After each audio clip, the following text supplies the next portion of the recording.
మీరు మనుష్యుల అపరాధములను క్షమింపని ఎడల తండ్రియు మీ అపరాధములను క్షమింపడు. తప్పు చేయని మానవుడు ఉన్నాడు ఆ ప్రపంచంలో.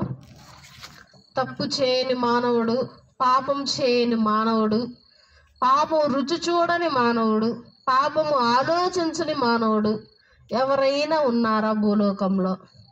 ఉండరు. ఎక్కడైనా వెతుకు ఉండరు.